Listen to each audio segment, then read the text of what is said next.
आज मेरा सवाल आपसे है, आप आरक्षण के मुद्दे पर क्या कहना चाहेंगे? क्या आरक्षण देश के लिए सही है? क्या आरक्षण से देश की तरक्की हो रही है? और जो एक युवा आज के टाइम पर नौकरी के लिए भाग रहा है, या जो बाकी के देश टैलेंट को देख रहे हैं और टैलेंट के हिसाब से डेवलपमेंट हो रहा है, मेडिकल फील्ड में आगे जा रहे हैं, टेक्नोलॉजी फील्ड में आगे जा रहे हैं, आपको क्या लगता है कि आरक्षण आपके दृष्टिकोण से यहाँ पर हमारे देश को सपोर्ट कर रहा है या हमारे देश को सपोर्ट में बाधक बन रहा है?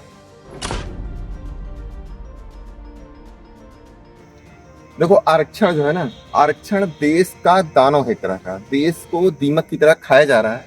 और उसकी 2-3 वजह मैं बताता हूँ। एक कम नंबर पाने वाला, मान लो कि कोई 70 नंबर पाने वाला एक टॉप पोजीशन पे होगा, और जो 100 नंबर पाया है वो नीचे होगा।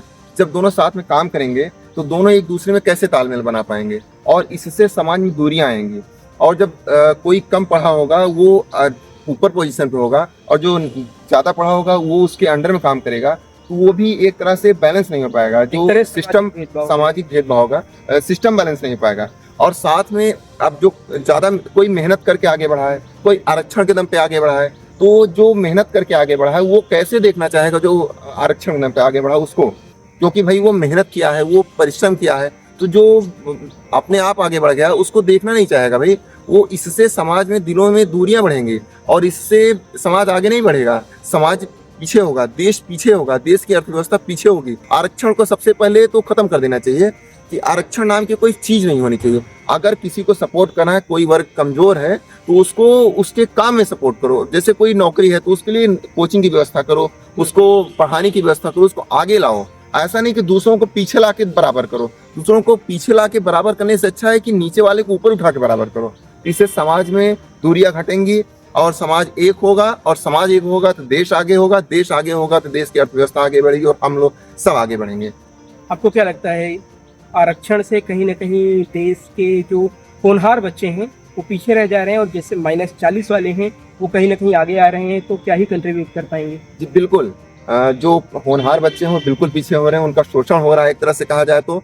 और इससे जो समाज नहीं, जो हम मानव जाति है उसके लिए भी खतरा है। जो -40 नंबर पाएगा वो हम लोग का इलाज करेगा, जो 100 नंबर पाएगा वो बेचारा घर पे बैठेगा। तो इससे जो हम लोग की स्वास्थ्य की जिम्मेदारी जिनको हाथ हम दे रहे हैं, वो जब पढ़े लिखे नहीं होंगे तो इससे हम लोग के स्वास्थ्य की जो चीजें होंगी वो प्रॉपर तरीके से नहीं हो पाएंगी।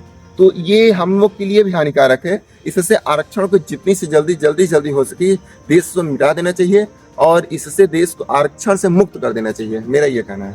मतलब आपका ये कहना है कि नौकरी में इक्वालिटी होनी चाहिए, मेरिट बेसिस पर होनी चाहिए। पढ़ाई में आप आरक्षण के नाम पर जो गरीब हैं, जो गरीब तबके से आते हैं, उनको सहयोग करना चाहिए।